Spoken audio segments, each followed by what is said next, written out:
ಒಂದು ಆರೋಗ್ಯವಾದ ಮಿಲೆಟ್ಸ್ ಅಡಿಲಿ ಅವರು ಬಿರಿಯಾನಿನೇ ಮಾಡಿ ತೋರಿಸ್ತಾರೆ. ಸ್ವಲ್ಪನೇ ಆಯಿಲ್ ಹಾಕೊಳ್ಳಿ. ಒಂದು ಕಪ್ಪಷ್ಟು ಈರುಳ್ಳಿ ಹಾಕಿದ್ದಾರೆ. ಈಗ ಟೊಮೊಟೊ ಹಣ್ಣು ಹಾಕೊಳ್ಳಿ. ಈಗ ಚಿಕನ್ ಹಾಕಿದ್ದೀನಿ, ಹಾಕಿ ಒಂದೆರಡು ನಿಮಿಷ ಫ್ರೈ ಮಾಡ್ಕೊಳ್ಳೋಣ. ಎಷ್ಟು ಅದ್ಭುತವಾಗಿದೆ ಅಂತಂದರೆ ಈಗ ಒಂದು ಬಿರಿಯಾನಿ ಮಾಡ್ಕೋಬೋದ. ನಮಸ್ಕಾರ, ನಾನು ನಿಮ್ಮ GFC Krishnappa. GFC masala YouTube ಚಾನಲ್ಗೆ ಸುಸ್ವಾಗತ. ಇವತ್ತು ಏನು ಅಡುಗೆ ಮಾಡ್ತಾಯಿದ್ದೀರಿ ಅಂತ ನೋಡ್ತಾ ಇದ್ದೀರಾ? ಕೃಷ್ಣಪ್ಪರನ್ನೇ ಮಾಡಿ ಎಷ್ಟು ದಿನ ನೋಡ್ತೀರಿ, ಬೇಜಾರಾಗಲ್ವಾ? ಇವತ್ತಿಂದ ಸ್ಟಾರ್ಟ್ ಮಾಡ್ತಾಯಿದ್ದೀವಿ. ನಾನು ನಿಮಗೆ ಫಸ್ಟೇ ಅನೌನ್ಸ್ ಮಾಡಿದ್ದೆ, ಯಾರು ನಮ್ಮ ಮಸಾಲ ಬಳಸಿ ಅಡುಗೆ ಮಾಡಿ ಭಾಳ ವರ್ಷದಿಂದ ಮಾಡ್ತಾಯಿದ್ದಾರೋ ಅವ್ರು ಬಂದು ಅಡುಗೆ ಮಾಡೋಕ್ಕೆ ನಮ್ಮ ಯೂಟ್ಯೂಬ್ ಚಾನಲ್ಗೆ ಅವಕಾಶ ಕೊಡ್ತೀವಿ ಅಂತ ಹೇಳಿದ್ವಿ. ಇವತ್ತು ಒಬ್ಬರನ್ನ ಗೆಸ್ಟ್ ಕರೆಸ್ತಾ ಇದ್ದೀವಿ. ಅವರು ಬಂದು ನಿಮ್ಮ ಆರೋಗ್ಯವಾದಂಥ ಒಂದು ಅಡುಗೆನ ಮಾಡಿ ತೋರಿಸ್ತಾರೆ. ಅವರ ಹೆಸರು ವೇದ ಅಂಬರೀಷ್ ಅಂತೇಳಿ. ನಮ್ಮನ್ನು ಕೇಳ್ಕೊಂಡಿದ್ದಾರೆ, ಅಂಕಲ್ ನಾನು ನಿಮಗೆ ಬಂದು ಒಂದು ಅಡುಗೆ ಮಾಡಿ ಕೊಡ್ತೀನಿ ಅಂತೇಳಿ. ಅವ್ರು ನೋಡಿದ್ರೆ ಖುಷಿ ಆಗುತ್ತೆ, ನಮ್ಮ ಮಗಳನ್ನ ನೋಡ್ದಂಗೆ ಆಗುತ್ತೆ. ಅಂಥ ಮಕ್ಕಳಿಗೆಲ್ಲ ಅವಕಾಶ ಕೊಡೋಣ, ಅವ್ರನ್ನ ಬೆಳೆಸೋಣ. ಅವರು ಬೇರೆ ಮೇಲೆ ಬರಲಿ, ಅವರು ಒಳ್ಳೆ ಕ್ಯಾಮ್ರಾ ಬಂದ ಫೇಸ್ ಮಾಡಿ ಒಳ್ಳೆ ಅಡುಗೆ ಮಾಡಿ ಅವ್ರದ್ದು ಏನೋ ಒಂದು ತೃಪ್ತಿ ಇರುತ್ತೆ. ಅವರು ಮಾಡಲಿ, ನೋಡೋಣ ಯಾವ ಥರ ಅಡುಗೆ ಮಾಡಿ ನಮಗೆ ತೋರಿಸ್ತಾರೆ ಅಂತ ನೋಡೋಣ. ಮಿಲೆಟ್ಸಲ್ಲಿ ಈಗ ನಿಮ್ಗೆ ಗೊತ್ತಿದೆ, ನಮ್ಮ ಒಂದು ಕಾಲದಲ್ಲಿ ಮಿಲೆಟ್ಸ್ ಅಂದರೆ ಮಖ ಮುರಿತಿದ್ದೋ, ಅಯ್ಯೋ ಏನಪ್ಪ ಇದೆಲ್ಲ ಅಂತೇಳಿ. ಈಗ ಎಲ್ಲರೂ ಮಿಲೆಟ್ಸ್ ಕಡೆ ಹೋಲ್ತಾ ಇದ್ದೀರಿ. ನಾವು ಅದ್ರ ಕಡೆನೇ ಜರ್ನಿ ಮಾಡೋಣ. ನಮ್ಗೆ ಊಟ ಮಾಡೋಕ್ಕೆ ಅನ್ನ ಇರಲಿಲ್ಲ, ಮಿಲೆಟ್ಸ್ ಇತ್ತವಾಗ, ಬೇಡ ಅಂತಿದ್ದೋ. ಈಗ ಅನ್ನನ ದೂರ ತಳ್ತಾ ಇದ್ದೀವಿ, ಮಿಲೆಟ್ಸ್ನ ಬಾ ಅಂತ ಇದ್ದೀವಿ. ಅದಕ್ಕೋಸ್ಕರ ಒಂದು ಆರೋಗ್ಯವಾದ ಮಿಲೆಟ್ಸ್ ಅಡಿಲಿ ಅವರು ಬಿರಿಯಾನಿನೇ ಮಾಡಿ ತೋರಿಸ್ತಾರೆ. ಹೇಗಿರ್ತದೆ ಅಂತ ಮಾಡಿ ನೋಡೋಣ. ಬನ್ನಿ ಅಮ್ಮ. ನಮಸ್ಕಾರ. ನಮಸ್ತೆ GFC ಮಸಾಲಾ ಯೂಟ್ಯೂಬ್ ಚಾನಲ್ ವೀಕ್ಷಕರಿಗೆಲ್ಲರಿಗೂ ನಮಸ್ಕಾರ. ಕೃಷ್ಣಪ್ಪ ಅವ್ರ ಚಾನಲಲ್ಲಿ ಒಂದು ಅವಕಾಶನ ಕೊಟ್ಟಿದ್ದಾರೆ. ನಾವು 10-11 ವರ್ಷದಿಂದ ಅವರು ಮಸಾಲ ಪೌಡ್ರನ್ನ ಯೂಸ್ ಮಾಡಿ ನಮ್ಮ ಮನೇಲಿ ವೆಜ್ ಆಗಲಿ ನಾನ್ ವೆಜ್ ಆಗಲಿ ಏನೇ ಒಂದು ಕರ್ರಿ ಸಾಂಬಾರ್ ಬಿರಿಯಾನಿ ಏನೇ ಮಾಡಿದ್ರು ನಾವು ಅವ್ರದ್ದೇ ಮಸಾಲ ಯೂಸ್ ಮಾಡಿ ಅಡುಗೆ ಮಾಡ್ತಿದ್ದೀವಿ. ಈವನ್ ನಮ್ಮ ಮನೇಲಿ ಏನೇ ಒಂದು ಇವೆಂಟ್ ಆದ್ರೂ ನಾನ್ ವೆಜ್ ರೆಸಿಪೀಸ್ ಅಂತ ಬಂದಾಗ ಕೃಷ್ಣಪ್ಪ ಅವರ ಹೋಟೆಲಿಂದಾನೇ ನಾವೆಲ್ಲ ತರಿಸ್ಕೊಳ್ಳೋದು. ಸೊ ಇವತ್ತು ನಮಗೆ ಅವ್ರ ಯೂಟ್ಯೂಬ್ ಚಾನಲ್ ಒಂದು ಅವಕಾಶ ಕೊಟ್ಟಿದ್ದಾರೆ. ನಾನು ಇವತ್ತು ನಿಮಗೋಸ್ಕರ ಮೊದಲನೇ ಸಲ ಮಿಲೆಟಿಂದ ಬಿರಿಯಾನಿನ ಮಾಡಿ ತೋರಿಸ್ತಾ ಇದ್ದೀನಿ. ಬನ್ನಿ ನೋಡೋಣ. ಮಿಲೆಟಲ್ಲಿ ಒಂದು ಅದ್ಭುತವಾದ ಚಿಕನ್ ಬಿರಿಯಾನಿ ಮಾಡಿ ತೋರಿಸ್ತಾರೆ ಮಿಲೆಟಲ್ಲಿ. ಯಾಕೆಂದರೆ ಬೇರೆ ಬಿರಿಯಾನಿ ತಿಂದು ನಿಮಗೆ ಬೇಜಾರಾಗಿರುತ್ತೆ. ಈಗ ಹೊಸ ಯುಗ ಏನು ತಂದಿದ್ದಾರೆ ನೋಡಿ, ಎಲ್ಲ ಅವ್ರು ಏನು ಬೇಕು ಅಂತ ಎಲ್ಲ ಹೇಳ್ತಾರೆ. ಅವರೇ ಹೇಳ್ಬಿಡ್ಲಿ, ನಾನು ಹೇಳೋದು ಬೇಡ, ಅವರೇ ಒಂದೊಂದು ಹೇಳ್ಕೊಂಬತ್ತಾರೆ. ಮಿಲೆಟ್ಸ್ ಅಲ್ಲಿ ಇವಾಗ ತುಂಬಾ ಹೆಲ್ತ್ ಬೆನಿಫಿಟ್ಸ್ ಇದೆ. ಈಗ ಎಲ್ಲ ರೈಸು ಮತ್ತೆ ಇದೆಲ್ಲ ಬಿಟ್ಟು ಮಿಲೆಟ್ಸಿಗೆ ಹೋಗ್ತಾ ಇದ್ದಾರೆ ಜನ. ಓಲ್ಡ್ ಈಸ್ ಗೋಲ್ಡ್ ಅಂತ ಹಿಂದಿನ ಕಾಲದಲ್ಲಿ ಏನಿತ್ತು ಅದಕ್ಕೆ ಎಲ್ರು ಬರ್ತಾ ಇದ್ದಾರೆ. ಇವಾಗ ನಾನು ಈ ಬಿರಿಯಾನಿ ಮಾಡಕ್ಕೆ ಮಿಲೆಟ್ ಬಿರಿಯಾನಿಲಿ ತಗೊಂಡಿರೋದು 9 ತರ ಮಿಲೆಟ್ಸ್ ಇದೆ. 9 ತರ ಮಿಲೆಟ್ಸ್ ಅಲ್ಲೂ ನೀವು ಎಲ್ಲಾ ತರದ ಅಡುಗೆಗಳನ್ನೂ ಮಾಡ್ಕೊಬಹುದು. ನಾನು ಇವಾಗ ತಗೊಂಡಿರೋ ಅಂಥದ್ದು ಸಾಮೆ ನೋಡಿ. ಸಾಮೆ ಇದು ಬಿಳಿ ರಾಗಿ ಅಂತಾನೆ ಕರೀತಾರೆ. ನೋಡಕ್ಕೆ ರಾಗಿ ತರಾನೇ ಇರುತ್ತೆ, ರಾಗಿ ಕಪ್ಗಿರತ್ತೆ, ಇದು ಬಿಳಿ ಇರುತ್ತೆ. ಅದಕ್ಕೆ ಸಾಮೆನ ಬಿಳಿ ರಾಗಿ ಅಂತಾನೆ ಕರೀತಾರೆ. ಯಾವುದೇ ನೀವು ಮಿಲೆಟ್ಸ್ ಅಲ್ಲಿ ಅಡುಗೆ ಮಾಡ್ಬೇಕಂದ್ರೆ ಓವರ್ ನೈಟ್ ನೆನೆಸಿ ಇಕ್ಕಿ ಬೆಳಗ್ಗೆ ಅಡುಗೆ ಮಾಡ್ಬೇಕಾಗತ್ತೆ. ಮಿನಿಮಮ್ ಒಂದು 8 ಅವರ್ ಆದ್ರೂ ಮಿಲೆಟ್ಸ್ನ ನೆನೆ ಹಾಕ್ಬೇಕು. ಯಾಕಂದ್ರೆ ಇದರಲ್ಲಿ ರಿಚ್ ಇನ್ ಫೈಬರ್ ಇದೆ ಮಿಲೆಟ್ಸ್ ಅಲ್ಲಿ. ಅದು ನೀರಿನ ಅಂಶನ ಎಳ್ಕೊಳ್ಳುತ್ತೆ. ಮತ್ತೆ ನಮಗೆ ಬೇಗ ಹಶುವಾಗೋದನ್ನ ತಪ್ಸತ್ತೆ. ನೀವು ಬೆಳಗ್ಗೆ ಮಿಲೆಟ್ಸ್ ತಿಂದ್ರೆ ಅಂದ್ರೆ ಮಧ್ಯಾಹ್ನ ಊಟ ಕರೆಕ್ಟ್ ಟೈಮಿಗೆ ಕೇಳಲ್ಲ. ಯಾಕಂದ್ರೆ ಅದು ಸ್ಲೋಲಿ ರಿಲೀಸ್ ಆಗೋದ್ರಿಂದ ಹೊಟ್ಟೆನಲ್ಲಿ. ಹಾಗಾಗಿ ಇದಕ್ಕೆ ನೀರಿನಂಶ ಜಾಸ್ತಿ ಬೇಕಾಗತ್ತೆ, ಫೈಬರ್ ಜಾಸ್ತಿ ಇರೋದ್ರಿಂದ. ಈಗ ಮಿಲೆಟ್ಸ್ಗೆ ಏನೇನು ಬೇಕು ಅನ್ನೋದನ್ನ ಒಂದ್ಸರಿ ಗಮನವಿಟ್ಟು ನೋಡ್ಕೊಳ್ಳಿ. ಈ ಸಾಮೆ ಮಿಲೆಟ್ಸ್ ಬಿರಿಯಾನಿ ಮಾಡೋದಕ್ಕೆ ಸಾಮೆ ಒಂದು ಲೋಟ, ಈ ಲೋಟದಲ್ಲಿ 1 ಲೋಟ ತಗೊಂಡಿದ್ದೀನಿ. ಇದಕ್ಕೆ ನಾವು ನೆನೆ ಇಕ್ಕಿರೋದ್ರಿಂದ 8 ಅವರು 2 ಲೋಟ ನೀರು ಸಾಕಾಗತ್ತೆ.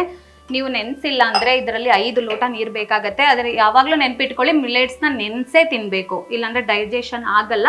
ಡೈಜೆಷನ್ ಚೆನ್ನಾಗಿ ಆಗಬೇಕಂದ್ರೆ ನೆನೆಸೇ ತಿನ್ನಬೇಕು. ಇದು 300 ಗ್ರಾಮ್ ಚಿಕನ್ ತೊಗೊಂಡಿದ್ದೀನಿ. ಮತ್ತು ಮಸಾಲ ಐಟಮ್ ಇದೆ, ಚಕ್ಕೆ ಲವಂಗ ಏಲಕ್ಕಿ ಸೋಂಪು. ಇದು ಪಾಲಕ್ ಸೊಪ್ಪನ್ನ ಸ್ವಲ್ಪ ಎಣ್ಣೆಯಲ್ಲಿ ಫ್ರೈ ಮಾಡಿ ಇಟ್ಕೊಂಡಿದ್ದೀನಿ. ಬೆಳ್ಳುಳ್ಳಿ ಶುಂಠಿ, 1 4 ಮೆಣಸಿನ್ಕಾಯಿ, ಮೆಂತ್ಯ ಸೊಪ್ಪು, ಪುದೀನ ಸೊಪ್ಪು, ಕೊತ್ತಂಬರಿ ಸೊಪ್ಪು, ಈರುಳ್ಳಿ, ಟೊಮೊಟೊ, ಧನಿಯಾ ಪುಡಿ, ತುಪ್ಪ, ಅರಿಶಿನ ಪುಡಿ ಮತ್ತೆ GFC ಅವರ ಗರಂ ಮಸಾಲ. ಇದಿಷ್ಟು ಸಾಮೆ ಬಿರಿಯಾನಿ ಮಾಡೋದಕ್ಕೆ ಸಾಮಗ್ರಿಗಳು. ಈಗ ಎಲ್ಲ ವಸ್ತು ನೋಡಿದ್ದೀರಿ. ನಾವು ಒಲೆ ಹಚ್ತಾ ಇದ್ದೀವಿ. ಈಗ ಅವ್ರಿಗೆ ಬಿಟ್ಬಿಡೋಣ, ಎಲ್ಲ ಕೆಲಸನೂ ಅವ್ರಿಗೆ ಬಿಟ್ಬಿಡೋಣ. ನಾವು ನೋಡ್ತಾ ಇರೋಣ. ಅವರು ನೀಟಾಗಿ ನಿಮಗೆಲ್ಲ ಹೇಳ್ಕೊಡ್ತಾರೆ. ಎಷ್ಟು ಬೇಕು ಆಯಲ್ಲು ಹೇಳ್ತಾರೆ. ಈಗ ಈ ಮಿಲೆಟ್ಸ್ಗೆ ಆಯಿಲ್ ಜಾಸ್ತಿ ಬೇಕಾಗಲ್ಲ. ಸ್ವಲ್ಪನೇ ಆಯಿಲ್ ಹಾಕೊಳ್ಳಿ. ಒಂದು 30ರಿಂದ 40 ಗ್ರಾಮು ಆಯಿಲ್ ಹಾಕಿದ್ದಾರೆ ಅವರು. ಮತ್ತೆ ಸ್ವಲ್ಪ ತುಪ್ಪನೂ ಆ್ಯಡ್ ಮಾಡ್ತಾರೆ. ತುಪ್ಪನೂ ಆರೋಗ್ಯಕ್ಕೆ ಒಳ್ಳೇದಿರೋದ್ರಿಂದ ಸ್ವಲ್ಪ ತುಪ್ಪನೂ ಆ್ಯಡ್ ಮಾಡ್ಕೊಳ್ಳೋಣ. ಮಿಲೆಟ್ನ ಆರೋಗ್ಯಕ್ಕಂತಾನೆ ಮಾಡ್ತಿರೋದು, ಸೊ ಹಾಗಾಗಿ ಆರೋಗ್ಯವಾಗೇ ಇರಲಿ. ಕೃಷ್ಣಪ್ಪ ಅವ್ರು ಹೇಳ್ದಂಗೆ ಎಣ್ಣೆ ಚೆನ್ನಾಗಿ ಕಾಯಬೇಕು, ಹಸಿ ಎಣ್ಣೆಗೆ ಹಾಕ್ಬಿಡ್ಬೇಡಿ. ಯಾವತ್ತೂ ಅಷ್ಟೇ ನಿಧಾನವಾಗಿ ಅಡುಗೆ ಮಾಡಿದಷ್ಟು ರುಚಿ ಚೆನ್ನಾಗಿ ಬರುತ್ತೆ. ಹಾಂ, ಇವರು ಯಜಮಾನರು ನಮಗೆ ತುಂಬ ಚಿರಪರಿಚಯ. ಇನ್ನು ಇವ್ರನ್ನ ಮದುವೆನೇ ಆಗಿರಲಿಲ್ಲ, ಅವಾಗಿಂದ ನನ್ನ ಕಸ್ಟಮರ್ ಅವರು. ಇನ್ನು ಸ್ವಲ್ಪ ಆಗಲಿ. ಹಾಂ, ಅವಾಗಿಂದ ಇವ್ರ ಯಜಮಾನರು ನಮಗೆ ತುಂಬ ಕ್ಲೋಸು. ಅಂಬರೀಷ್ ಅಂತೇಳಿ, ಅವರು ಊರಿಂದ ಯಾರೇ ಬಂದರೂ ನಮ್ಮ ಹೋಟ್ಲಿಗೆ ಅವ್ರು ಊಟ ಕೊಡಿಸ್ತೇ ಬಿಡಲ್ಲ. ಅದು ಅವ್ರದ್ದು ಒಂಥರ ಯಾವಿ ಅದು. ಆಮೇಲೆ ಇವ್ರ ಮದುವೆ ಆಗಿರೋದು, ಆಮೇಲೆ ಇವ್ರನ್ನ ನಾನು ನೋಡಿರೋದು. ಫಸ್ಟ್ ನೋಡಿರೋದು ಇವ್ರ ಯಜಮಾನ್ರನ್ನ ನಾನು. ಹಾಂ, ಹಾಕ್ಕೊಳ್ಳಿ. ಈಗ 1 ಕಪ್ಪಷ್ಟು ಈರುಳ್ಳಿ ಹಾಕಿದ್ದಾರೆ. ಈರುಳ್ಳಿ ಚೆನ್ನಾಗಿ ಫ್ರೈ ಆಗಲಿ.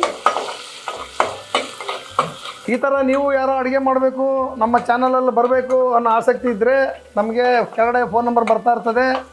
ಇನ್ನೂ 1 ತಿಂಗಳ ಕಾಲ ಆಗಲ್ಲ ಅವಕಾಶ. ನಾನು ನಿಮಗೆ ಟೈಮ್ ಕೊಡ್ತೀನಿ. ಜನವರಿ ಇನ್ನು ಬರೋ ವರ್ಷ 26ರಿಂದ ಆವಾಗ ನಿಮ್ಗೆ ಕರೆಸ್ಕೋತೀವಿ ನಾವು. ನೀವು ಎಲ್ಲಿಂದ ಬಂದರೂ ಸರಿ, ನಾವು ಬಂದು ನಿಮ್ಗೆ ಅಡುಗೆ ಮಾಡಿ ಹೋಗ್ಬೋದು. ನೀವು ಈರುಳ್ಳಿ ಚೆನ್ನಾಗಿ ಫ್ರೈ ಆಗಲಿ, ಈರುಳ್ಳಿ ಸ್ಮೆಲ್ ಹೋಗಬೇಕು. ಹಾಂ, ಈರುಳ್ಳಿ ಯಾವತ್ತೂ ಗಮ್ಮನ್ಬೇಕು. ಸ್ವಲ್ಪ ಬಿರಿಯಾನಿ ಮಾಡಬೇಕಾದ್ರೆ ಯಾವಾಗಲೂ ಸ್ವಲ್ಪ ಚೆನ್ನಾಗಿ ಫ್ರೈ ಆದರೆ ನಿಮಗೆ ಟೇಸ್ಟು ಜಾಸ್ತಿ ಇರುತ್ತೆ. ಈರುಳ್ಳಿ ಚೆನ್ನಾಗಿ ಫ್ರೈ ಆಗಿಲ್ಲ ಅಂದರೂ ಬೇಗ ಬಿರಿಯಾನಿ ಕೆಡೋ ಚಾನ್ಸಸ್ ಇರುತ್ತೆ. ಹಾಂ, ಈರುಳ್ಳಿ ನೋಡ್ರ ಅವ್ರಿಗೆ ಅನುಭವ ಇದೆ. ಈರುಳ್ಳಿ ಯಾವಾಗ ನೀವು ಅರ್ಧಂಬರ್ಧ ಬೇಯಿಸ್ತೀರೋ ಆವಾಗ ನಿಮ್ಗೆ ಬಿರಿಯಾನಿ ಬೇಗ ಹೊತ್ತು ಬಾಳಿಕೆ ಹೊತ್ತು ಇರೋಲ್ಲ, ಬೇಗ ಅಳಸೋಗೋ ಚಾನ್ಸ್ ಇರ್ತದೆ. ಎಲ್ಲ ಟಿಪ್ಸು ಕೃಷ್ಣಪ್ಪ ಅವರಿಂದಾನೇ ತಿಳ್ಕೊಂಡಿರೋದು. ಹಾಗಾಗಿ ಎಲ್ಲರೂ ಅವರು ಏನು ಅಡುಗೆ ಹೇಳ್ತಾರೆ ಯೂಟ್ಯೂಬ್ ಚಾನಲ್ನ ಫಾಲೋ ಮಾಡಿ ಸಬ್ಸ್ಕ್ರೈಬ್ ಮಾಡಿಕೊಂಡು ನೋಟಿಫಿಕೇಶನ್ ಬರುತ್ತೆ ನಿಮ್ಗೆ. ಅವ್ರು ಏನೇ ಅಡುಗೆ ಮಾಡೋಕ್ಕಾದ್ರೂ ಫಸ್ಟ್ ನೋಟಿಫಿಕೇಶನ್ ಬರುತ್ತೆ. ಸಬ್ಸ್ಕ್ರೈಬ್ ಮಾಡ್ಕೊಳ್ಳಿ. GFC ಮಸಾಲಾ ಚಾನಲ್ ತುಂಬ ಟಿಪ್ಸ್ ಕೊಡ್ತಾ ಇರ್ತಾರೆ. ನೀವು ಅನ್ಕೊಬೋದು ಏನು ಕೃಷ್ಣಪ್ಪ ಅವ್ರು ಇಷ್ಟು ಮಾತಾಡ್ತಾರಂತ ಹೇಳ್ತಿರ್ತೀರಾ ಕಮೆಂಟ್ಸಲ್ಲಿ, ನಾನು ನೋಡ್ತಾ ಇರ್ತೀನಿ. ಈಗ ಟೊಮೊಟೊನ ಹಾಕ್ಕೊಳ್ಳಿ. ಬಟ್ ಅವರು ಮಾತಾಡೋದ್ರಲ್ಲಿ ಏನು ಮಾತಾಡ್ತಿದ್ದಾರೆ ಅನ್ನೋದನ್ನು ನೋಡಿಕೊಂಡು ಕೆಲವೊಂದು ಟಿಪ್ಸ್ಗಳನ್ನ ನಮಗಾಗೆ ಅಂತಲೇ ಕೊಡ್ತಾರೆ. ಎಲ್ಲರಿಗೂ ಪರ್ಫೆಕ್ಟಾಗಿ ಅಡುಗೆ ಮಾಡೋಕ್ಕೆ ಬರಲ್ಲ. ನನಗೂ ಮದುವೆಗೆ ಮುಂಚೆ ಏನೂ ಅಡುಗೆ ಮಾಡೋಕ್ಕೆ ಬರ್ತಾ ಇರಲಿಲ್ಲ. ಮದುವೆ ಆದಮೇಲೆ ಎಲ್ಲನೂ ಕಲ್ತ್ಕೊಂಡಿದ್ದು, ಅದು ಯೂಟ್ಯೂಬ್ ನೋಡೇ ಎಲ್ಲನೂ ನಾನು ಕಲ್ತ್ಕೊಂಡಿದ್ದು. ಹಾಗಾಗಿ ಕಲಿಯೋದು ಎಲ್ಲರಿಂದನೂ ಕಲಿಯೋದಿರತ್ತೆ. ಎಲ್ಲರೂ ಊಟದಾಗಿಂದನೇ ಕಲ್ತ್ಕೊಂಬರಲ್ಲ. ಮೊದಲೇ ಗಾದೆ ಹೇಳ್ತಾರಲ್ಲ, ದೇಶ ಸುತ್ತಿ ನೋಡು ಕೋಶ ಓದಿ ನೋಡು ಅಂತ. ಹಾಗೆ ಅಡುಗೆನೂ ಅಷ್ಟೇ 4 ಜನದಿಂದ ಕಲ್ತ್ಕೊಂಡಾಗ್ಲೇ ಪರ್ಫೆಕ್ಷನ್ ಅಂತ ಬರೋದು, ಪರ್ಫೆಕ್ಟ್ ಆಗೋದು. ನಾವು ನಿಮ್ಗೆ ಎಷ್ಟು ಬೇಕು ಅಷ್ಟು ಸಾಲ್ಟ್ ಹಾಕೊಳ್ಳಿ, ಆಮೇಲೆ ಬೇಕಾದ್ರೆ ನೋಡಿ ಹಾಕೊಳ್ಳೋಣ. ಸ್ವಲ್ಪ ಹಾಕೋಣ. ಅದು ಸ್ವಲ್ಪ ಸ್ಮ್ಯಾಶ್ ಆಗಬೇಕು ಟೊಮೊಟೊ. ಇದು ಟೊಮೊಟೊ ಎಲ್ಲ ಸ್ವಲ್ಪ ಸ್ಮ್ಯಾಶ್ ಆಗೋವರೆಗೂ ಮಸಾಲ ರುಬ್ಕೊಂಡು ಬಂದು ಶುಂಠಿ, ಬೆಳ್ಳುಳ್ಳಿ, ಮೆಣಸಿನ್ಕಾಯಿ ತೊಗೊಂಡಿದ್ದೀನಿ. ಮತ್ತು ಕೊತ್ತಂಬರಿ ಸೊಪ್ಪು, ಪುದೀನ. ಇದೇನೊಂದು ಎಕ್ಸ್ಟ್ರಾ ಇಂಗ್ರೀಡಿಯೆಂಟ್ ಅಂದರೆ ಇದು ಪಾಲಕ್ ಸೊಪ್ಪು. ಪಾಲಕಲ್ಲಿ ತುಂಬ ಐರನ್ ಕಂಟೆಂಟ್ ಜಾಸ್ತಿ ಇರುತ್ತೆ. ಹಾಗಾಗಿ ಏನೇ ನೀವು ಅಡುಗೆ ಮಾಡಿದ್ರು ಪಾಲಕ್ ಸೊಪ್ಪನ್ನ ಯೂಸ್ ಮಾಡ್ಕೊಳ್ಳಿ. ನಿಮಗೆ ರಕ್ತಹೀನತೆ ಅನ್ನೋದು ಬರಲ್ಲ. ಸ್ವಲ್ಪ ನೀರು ಹಾಕೊಳ್ಳಿ, ಜಾಸ್ತಿ ಬೇಡ. ಹಾಂ, ಸಾಕು. ಅದನ್ನು ಗಟ್ಟಿಯಾಗಿ ರುಬ್ಕೊಂಡು ಬನ್ನಿ. ಈಗ ರುಬ್ಕೊಂಡಿದ್ದಾರೆ ಅದನ್ನು ಕ್ಲೀನಾಗಿ. ರುಬ್ಕೊಂಡಿದ್ದಾಗಿದೆ. ಮೆಂತ್ಯ ಸೊಪ್ಪು ಹಾಕ್ಬಿಡೋಣ. ಮೆಂತ್ಯ ಸೊಪ್ಪು ಹಾಕಿ ಮೆಂತ್ಯ ಸೊಪ್ಪು ಹಾಕ್ಕೊಂಡು ಒಂದು ಸ್ವಲ್ಪ ಫ್ರೈ ಮಾಡ್ಕೊಳ್ಳೋಣ. ರುಬ್ಬಿರೋ ಮಸಾಲಾನ ಹಾಕೋಣ. ಸಾಕಾ? ರುಬ್ಬಿರೋ ಮಸಾಲಾನ ಹಾಕಾದ್ಮೇಲೆ ಒಂದು 2 ನಿಮಿಷ ಹಸಿ ವಾಸನೆ ಹೋಗೋವರೆಗೂ ಫ್ರೈ ಮಾಡ್ಕೊಳ್ಳೋಣ. ಈ ಡಯಾಬಿಟಿಸ್ ಇರೋರು ಮತ್ತು BP ಇರೋರು ಈ ಮಿಲೆಟ್ಸ್ಗಳನ್ನ ನೀವು ಬೆಳಗ್ಗೆ ಗಂಜಿ ರೂಪದಲ್ಲಾದರೂ ತೊಗೊಬೋದು. ಇಲ್ಲಾಂದರೆ ನೀವು ಏನು ಮಾಡ್ತೀರಾ ಮನೆಯಲ್ಲಿ, ಚಿತ್ರಾನ್ನ, ಪುಳಿಯೋಗರೆ, ಪಲಾವ್, ರೊಟ್ಟಿ ಎಲ್ಲದರಲ್ಲೂ ನೀವು ತೊಗೊಂಡ್ರೆ ತುಂಬ ಹೆಲ್ತ್ ಬೆನಿಫಿಟ್ ಇದೆ. ಡಯಾಬಿಟೀಸ್ ಅಂತೂ ತುಂಬ ಕಂಟ್ರೋಲಿಗೆ ಬರುತ್ತೆ. ಅದೆಲ್ಲ ನಾವು ಮನೆಯಲ್ಲೇ ಮಾಡಿ ನೋಡಿದ್ದೀವಿ ಪೇಷೆಂಟ್ಗಳಿಗೆ. ಸೊ ಆದಷ್ಟು ನೀವು ಮಿಲೆಟ್ನ ತಗೊಳ್ಳಿ, ಆರೋಗ್ಯ ಚೆನ್ನಾಗಿರುತ್ತೆ. ಕಾಳಿದಾಸರು ಎಲ್ಲ ಒಂದು ಕಡೆ ಹೇಳ್ತಾರೆ, ಶರೀರಂ ಮದ್ಯಂ ಕುಲು ಧರ್ಮ ಸಾಧನಂ ಅಂತ. ನಾವು ಏನೇ ಒಂದು ಮಾಡೋಕ್ಕೋದ್ರೂ, ಏನು ನೀವು ಬಿಸ್ನೆಸ್ ಮಾಡ್ತೀರಾ, ಏನು ನೀವು ಜೀವನಕ್ಕೆ ಮಾಡ್ತೀರಾ, ಅದಕ್ಕಿಂತ ಎಲ್ಲ ಮುಖ್ಯವಾದದ್ದು ನಮ್ಮ ಶರೀರ. ಆರೋಗ್ಯವೇ ಭಾಗ್ಯ ಅಂತ ಸುಮ್ಮನೆ ಹೇಳಿಲ್ಲ ಹಿರಿಯರು. ಸೊ ಹಾಗಾಗಿ ಆರೋಗ್ಯಕ್ಕೋಸ್ಕರ ಏನೆಲ್ಲ ಬೇಕು ಅದನ್ನೆಲ್ಲ ನಮ್ಮ ಕೈಯಲ್ಲೇ ಇದೆ, ನಾವೇ ಅಳವಡಿಸ್ಕೋಬೇಕು. ಎಲ್ಲೂ ಹೋಗಬೇಕಾಗಿಲ್ಲ, ನಮ್ಮ ಸುತ್ತಮುತ್ತನೇ ಇದೆ. ನಾವು ಅದನ್ನು ಕಡ್ದಾಕ್ಬಿಟ್ಟು ಎಲ್ಲ ಹೋಗಿದೆ ಅಂತ ನಾವು ಹುಡುಕ್ತಾ ಇದ್ದೀವಿ ಅಷ್ಟೇ. ಈಗ ಚಿಕನ್ ಹಾಕಿದ್ದೀನಿ, ಹಾಕಿ 1-2 ನಿಮಿಷ ಫ್ರೈ ಮಾಡ್ಕೊಳ್ಳೋಣ. ಸ್ವಲ್ಪ ಸಾಲ್ಟ್ ಹಾಕೋಣ. ಇನ್ನು ಸ್ವಲ್ಪ ಬೇಕಾದ್ರೆ ಸಾಲ್ಟ್ ಹಾಕೋಣ. ಹಾಂ, ಸ್ವಲ್ಪ ನೀರು. ಇದು ತಳ ಹಿಡಿದೇ ಇರೋಂಗೆ ಸ್ವಲ್ಪ ಚಿಕನ್ ಬೇಯೋ ಥರ ನೀರನ್ನು ಹಾಕಿ 1-2 ನಿಮಿಷ ಚಿಕನ್ ಬೆಂದಿದ್ದಕ್ಕೆ ಈಗ 1/4 ಸ್ಪೂನಷ್ಟು ಅರಿಶಿನ ಪುಡಿ ಹಾಕ್ತಾ ಇದ್ದೀನಿ. ನೀವು ಅರಿಶಿನ ಪುಡಿ ಹಾಕಿ, ಅರಿಶಿನ ಪುಡಿನೂ ತುಂಬ ಆರೋಗ್ಯಕ್ಕೆ ಮೆಡಿಸಿನ್ ಇದ್ದಂಗೆ ಅದು. ಈಗ 1/2 ಸ್ಪೂನಷ್ಟು ಧನಿಯಾ ಪುಡಿಯನ್ನು ಹಾಕ್ತಾ ಇದ್ದಾರೆ ಅವರು. ಧನಿಯಾ ಪುಡಿನ ಹಾಕಾದ್ಮೇಲೆ ಒಳ್ಳೆ ಮಿಕ್ಸ್ ಕೊಡಿ. ಇದು ಗರಂ ಮಸಾಲ ಹಾಕೋಣ, GFC ಅವ್ರ ಗರಂ ಮಸಾಲ ನೋಡಿ. ನಮ್ಮ ಒಳ್ಳೆ ಟೇಸ್ಟ್ ಕೊಡತ್ತೆ ನಿಮ್ಮ ಬಿರಿಯಾನಿ. ಮಗಳು ಅಂತ ಹೇಳೋಣ, ಏನಂತ ಹೇಳೋಣ, ಮಗಳು ಅಂತಾನೆ ಹೇಳ್ಬಿಡ್ತೀನಿ. 11 ವರ್ಷದಿಂದ ಇವರೇ ನಮ್ಮ ಗರಂ ಮಸಾಲ ಬಳಸ್ತಾ ಇದ್ದಾರೆ. ಮಲ್ಟಿಪರ್ಪಸ್ ಗರಂ ಮಸಾಲ ಗೊತ್ತೇ ಇದೆ. ಈ ಮಸಾಲ ಒಂದು ಮನೇಲಿ ಇದ್ದರೆ ನೀವು ಏನು ಬೇಕಾದ್ರೂ ಮಾಡ್ಕೋಬೋದು. ಅದಕ್ಕೆ ಉದಾಹರಣೆ ಇಲ್ಲೇ ಇದ್ದಾರೆ. ಅವ್ರಿಗೇನು ನಾನು ಕಾಸು ಕೊಟ್ಟು ಕರ್ಕೊಂಬಂದಿಲ್ಲ. ಅವರು ನಮ್ಮ ಪೌಡ್ರನ್ನ ಯೂಸ್ ಮಾಡಿ ಅವ್ರು ಇಷ್ಟಪಟ್ಟು, ಅಂಕಲ್ ನಾನು ನಿಮ್ಗೆ ಒಂದು ಅಡುಗೆ ಮಾಡಿ ತೋರಿಸ್ತೀನಿ ನೋಡಿ, ನೀವು ಬರೀ ಇದನ್ನೇ ಮಾಡಿ ತೋರಿಸ್ತಾ ಇದ್ದೀರಾ, ನಾನು ಆರೋಗ್ಯವಾಗಿರೋದೊಂದು ಮಾಡಿ ತೋರಿಸ್ತೀನಿ ಅಂತೇಳಿ ಬಂದಿದ್ದಾರೆ. ಖುಷಿಯಿಂದ ಅವಕಾಶ ಕೊಟ್ಟಿದ್ದೀವಿ. ಈ ಥರ ನಮ್ಮ ಪೌಡ್ರ್ ಬಳಸಿ ಯಾರು ಅಡುಗೆ ಮಾಡ್ತಾಯಿದ್ದೀರೋ ನೀವು ಬನ್ನಿ, ನಿಮಗೊಂದು ಅವಕಾಶ ಕೊಡ್ತೀವಿ. ನೀವು ಅಡುಗೆ ಮಾಡಿ ನೀವೇನು ಹೊಸ ರೆಸಿಪಿ ಏನು ಕಲ್ತಿದ್ರು ನಮ್ಮ ಚಾನಲಲ್ಲಿ ಬಂದು ಮಾಡಿ ತೋರಿಸ್ಬೋದು. ನೀವು ನೋಡಿ, ನೋಡೋಕ್ಕೆ ಎಷ್ಟು ಮುದ್ದಾಗಿದೆಯಲ್ಲ ಅಡುಗೆ ಥರ ಕಾಣ್ತಿದೆ. ಇಷ್ಟು ಪ್ರೋಸೆಸ್ ಮಾಡಿದ್ರೆ ನಿಮಗೆ ಚಿಕನ್ ಚಾಪ್ಸ್ ಆಗುತ್ತೆ. ಆಯಿತು ನೋಡಿದ್ರೆ ಅವರೇ ಹೇಳ್ಬಿಟ್ರು, ಈ ಪರಿಸ್ಥಿತಿಯಲ್ಲಿ ಇದ್ದರೆ ಇದು ಸ್ವಲ್ಪ ಚೆನ್ನಾಗಿ ಬೆಂದ್ಬಿಟ್ರೆ ನಿಮಗೆ ಚಿಕನ್ ಚಾಪ್ಸ್ ಆಗೋಯ್ತು. ಅವಾಗಲೇ ಜಾರಲ್ಲಿ ರುಬ್ಬಿದ್ದಲ್ಲ, ಇಲ್ಲಿ ಹಿಡ್ಕಾಕೊಡಿ. ನೋಡಿ, ನೀವು ಯಾಕೆ ಇದರಲ್ಲಿ ಜಾರ್ಗೆ ಹಾಕ್ತಾ ಇದ್ದೀವಿ ಅಂದರೆ ಇದರಲ್ಲಿರೋ ಮಸಾಲನೂ ಅದಕ್ಕೆ ಬರಲಿ ಅಂತೇಳಿ ನಾವು ಜಾರಿಗೆ ಹಾಕೋತಾ ಇದ್ದೀವಿ. ಯಾವುದು ವೇಸ್ಟ್ ಆಗಬಾರ್ದು ನಮ್ಮ ಉದ್ದೇಶ. ಕಸಾನ ರಸ ಮಾಡಿಕೊಂಡು ತಿನ್ಬೇಕಂತಾರಲ್ಲ, ಆ ಥರ ಸಿಸ್ಟಮು ನಮ್ಮ GFCನಲ್ಲಿ ಯಾವತ್ತೂ ಅಷ್ಟೇ. ನಾವೇನು ಮಾಡ್ತೀವಿ ಅಂದರೆ ಕಸನೂ ಕೂಡ ಬಿಡಲ್ಲ, ರಸ ಮಾಡ್ತೀವಿ ಅದರಲ್ಲಿ. ನೀವು ತುಂಬ ಹಳೆ ಎಪಿಸೋಡ್ಗಳಲ್ಲಿ ನೋಡಿರ್ಬೋದು, ನಾನು ದಿಂಡು ಕೂಡ ಬಿಡ್ತಿರ್ಲಿಲ್ಲ. ದಿಂಡನ್ನ ಫ್ರೈ ಮಾಡಿ ರಸ ತೆಗೆದು ಅದಕ್ಕೆ ಹಾಕ್ತಿದ್ದೆವು. ಯಾಕೆಂದರೆ ಎಲೆಗಿಂತನೂ ಕಾಂಡನೇ ಜಾಸ್ತಿ ರುಚಿ ಇರೋದು. ಯಾಕೆಂದರೆ ಈಗ ಮಾಂಸ ತಗೋದು ತಿಂತೀವಿ, ಲೆಗ್ ಪೀಸಲ್ಲಿ ಯಾಕೆ ಸೂಪ್ ಮಾಡ್ತೀವಿ ಹೇಳಿ, ಅದೇ ಥರನೇ ಕಾಂಡದವು ತುಂಬ ಚೆನ್ನಾಗಿರುತ್ತೆ. ನೋಡಿ, ಈಗ 2 ಗ್ಲಾಸ್ ಅಷ್ಟು ನೀರು ಹಾಕಿದ್ದಾರೆ. ಇದರಲ್ಲಿ ನಾನು ಇದು ಮಾಡಿದ್ದೀನಿ, ಮತ್ತೆ ಆ್ಯಡ್ ಮಾಡ್ತಾಯಿದ್ದೀನಿ. ಇದರಲ್ಲಿ 1 ಗ್ಲಾಸು ಸಾಮೆ ಅಕ್ಕಿನ ತೊಗೊಂಡಿದ್ದೀವಿ. ಇದನ್ನು 8 ಅವರ್ ನೆನೆಸ್ಕೊಂಡಿದ್ದೀನಿ. ನೆನೆಸ್ಕೊಂಡಾದ್ಮೇಲೆ 2 ಲೋಟ ರೈಸ್ ತೊಗೊಂಡಿದ್ದೀವಿ. ಈಗ ಇದು ಕುದಿ ಬರಲಿ, ಆಮೇಲೆ ರೈಸ್ ಹಾಕೋಣ. ನೋಡಿ, ನೀರಲ್ಲಿ 8 ಅವರಿಂದ 10 ಅವರ್ ನೆನೆಸಿ ನಾವು ಇದು ಮಾಡ್ಕೊಂಡಿರೋದನ್ನು ಇದಕ್ಕೆ ಆ್ಯಡ್ ಮಾಡ್ತಾಯಿದ್ವಿ. ಈ ಥರ ನೀರನ್ನು ಬಸ್ಕೊಂಡು ಹಾಕ್ಕೊಳ್ಳಿ. ಈ ಥರ ಜಲ್ದಿ ಯಾವತ್ತು ಮನೇಲೊಂದು ಬಿಗ್ ಸೈಜ್ ಇಟ್ಕೊಳ್ಳಿ. ನೀವು ಅದು ಸೋರ್ಸಾಗಿ ಗೀಸಕ್ಕೆ ಹೋದಾಗ ಏನಾಗುತ್ತೆ ಅಂದರೆ ಕಾಳು ತುಂಬ ಸಣ್ಣ ಇರೋದ್ರಿಂದ ಯಾಮಾರಿ ನೀರಲ್ಲಿ ಬಿಟ್ಬಿಡ್ತೀರಾ. ಈಗ ನಾನು ಸ್ವಲ್ಪ ಲೈಟಾಗಿ ಟೇಸ್ಟ್ ಮಾಡಿಬಿಡ್ತೀನಿ.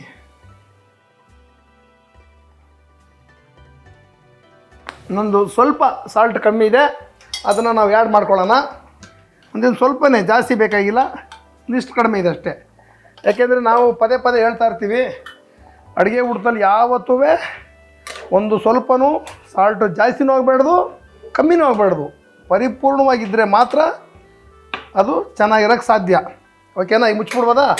ಆಯಿತಾ? ಈಗ ಲಾಸ್ಟಲ್ಲಿ ಕೊತ್ತಂಬರಿ ಸೊಪ್ಪು ಹಾಕಿ, ಕೊತ್ತಂಬರಿ ಸೊಪ್ಪು ಹಾಕಿ, ಮೇಲೆ ಕೊತ್ತಂಬರಿ ಸೊಪ್ಪು ಉದುರಿಸಿ. ಈಗ ಮುಚ್ಚಳ ಹಾಕ್ಬಿಡಿ. ನೀವು ಮುಚ್ಚಳ ಮುಚ್ಚಿ 1 ವಿಷಲ್ ಬರಲಿ. ನೋಡಿ, ಈಗ ಮುಚ್ಚಳ ಮುಚ್ತಾ ಇದ್ದೀವಿ.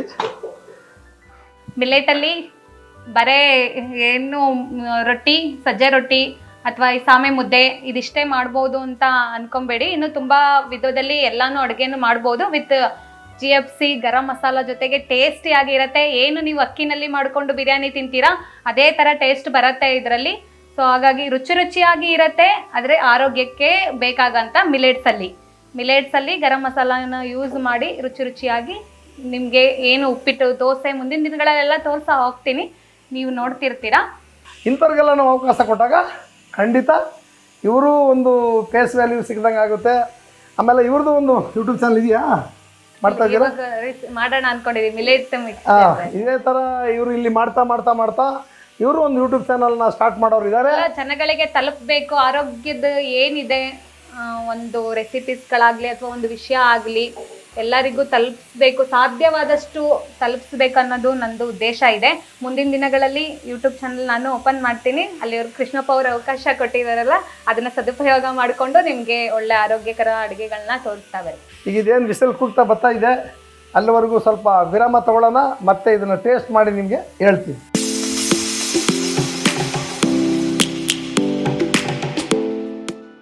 ಈಗ 2 ವಿಸಲ್ ಆಗಿ ಇದು 15 ನಿಮಿಷ ಆದಮೇಲೆ ತಣ್ಣಗಾಗಿದೆ. ನೀವು ಕಂಪಲ್ಸರಿ 15 ನಿಮಿಷ ಬಿಡಲೇಬೇಕು. ಯಾವುದೇ ಕಾರಣಕ್ಕೂ ನೀವು ಓಪನ್ ಮಾಡೋಂಗಿಲ್ಲ. ನೋಡಿ ಅವರೇ ತೆಗಿತಾರೆ, ತೆಗೆದು ನಮಗೆ ಟೇಸ್ಟ್ ಕೊಡ್ತಾರೆ ಹೇಗಿದೆ ಅಂತ. ನೋಡಿ ಎಷ್ಟು ಅದ್ಭುತವಾಗಿ ಚೆನ್ನಾಗಿದೆ. ನೀವು ಯಾವ ಕೃಷ್ಣಪ್ಪ ಅವ್ರು ತೋರಿಸ್ತಾರಲ್ಲ ರೈಸ್ ಬಿರಿಯಾನಿ ಅದಕ್ಕಿಂತ ಒಂದು ಪಟ್ಟು ಮೇಲೆ ಅದೇ ಐತೆ. ಸ್ವಲ್ಪ ತುಪ್ಪ ಹಾಕ್ತಾರೆ ಹಂಗೆ ಮೇಲ್ಗಡೆ ಲೈಟಾಗಿ, ಹಂಗೇನೆ ಲೈಟಾಗಿ ಸ್ವಲ್ಪ ತುಪ್ಪನ ಕೊನೆಯದಾಗಿ ಸ್ವಲ್ಪ ಹಾಕ್ಕೊಳ್ಳಿ. ಇಷ್ಟಪಟ್ಟರೆ ತುಂಬ ಚೆನ್ನಾಗಿರುತ್ತೆ. ಪರಿಮಳ ಘಮ ಘಮ ಅಂತ ಇರುತ್ತೆ. ನಮ್ಮ ನಂದಿನಿ ತುಪ್ಪ ಬಳಸಿ, ಎಲ್ಲ ಬೇರೆ ತುಪ್ಪಕ್ಕಿಂತನೂ ನಂದಿನಿ ತುಪ್ಪನೇ ದಯವಿಟ್ಟು ಬಳಸಿ. ನಮ್ಮ ರೈತರಿಗೂ ಹೆಲ್ಪ್ ಮಾಡ್ದಂಗೆ ಆಗುತ್ತೆ. ಒಂದು ನಮ್ಮ ಕರ್ನಾಟಕದ ಬ್ರ್ಯಾಂಡ್ ಅದು. ಯಾವ ಕಾರಣಕ್ಕೂ ನಾವು ಬೇರೆಗೆಲ್ಲ ಹೋಗೋದೇ ಬೇಡ. ಈಗ ನೋಡಿದಿರಲ್ಲ ತಿರುಪತಿನೆಲ್ಲ ಎಂಥ ಕೆಲಸ ಮಾಡಿದ್ರು ಅಂತೇಳಿ. ಮಿಲೆಟ್ಸ್ ಚಿಕನ್ ಸಾಮೆ ಮಿಲೆಟ್ ಚಿಕನ್ ಬಿರಿಯಾನಿ ರೆಡಿ ಆಗಿದೆ. ಕೃಷ್ಣಪ್ಪ ಅವರು ಹೇಗಿದೆ ಅಂತ ಟೇಸ್ಟ್ ನೋಡಿ ಹೇಳಿ. ಅವರೇ ಕಲ್ಸ್ಕೊಟ್ಟಿದ್ದು, ಅವ್ರಿಗೇನೆ ಟೇಸ್ಟ್ ನೋಡಕ್ ಕೊಡ್ತಿದ್ದೀನಿ. ಏನಾದರೂ ಕರೆಕ್ಷನ್ ಇದ್ರೆ ಅವರೇ ಹೇಳ್ತಾರೆ. ನಾನಂತೂ ಇಲ್ಲಿವರೆಗೂ ಮಿಲೆಟ್ಸಲ್ಲಿ ಮಾಡಿಲ್ಲ. ಇನ್ಮೇಲೆ ಅದನ್ನ ಮಾಡೋದು ಬೇಡ, ಇನ್ನೊಬ್ರಿಗೆ ಅವಕಾಶ ಕೊಡಬೇಕು ಅಂತೇಳಿ ನಾವು ಅವ್ರಿಗೆ ಬಿಟ್ಕೊಟ್ಟಿದ್ದೀವಿ. ಅವ್ರು ಮಾಡಲಿ, ಏನು ಹೇಳೋದೇ ಬೇಡ. ಆ ಪರಿಮಳ ಅಲ್ಲಿ ನೀವು ಕೂಗುವಾಗ ವಿಸಲ್ ಬರುತ್ತಲ್ಲ, ಆಗಲೇ ಅದರ ಟೇಸ್ಟ್ ಮಾಡ್ದಂಗೆ ಅಂತ ಲೆಕ್ಕ. ಅದಕ್ಕೋಸ್ಕರ ನಾನು ಇದನ್ನು ಈಗ ಅವ್ರ ಮುಂದೆನೇ ಟೇಸ್ಟ್ ಮಾಡಿ ಹೇಳ್ತೀನಿ ಹೇಗಿದೆ ಅಂತೇಳಿ. ನೋಡೋಣ. ಕಣ್ಣಿಗೆ ಆನಂದವೂ ಆನಂದ, ಮೂಗಿಗೆ ಪರಿಮಳ ಅಂದರೆ ಪರಿಮಳ. ಹೆಂಗಿದೆ ಅನ್ಬೇಡಿ ಅದು ಪರಿಮಳ.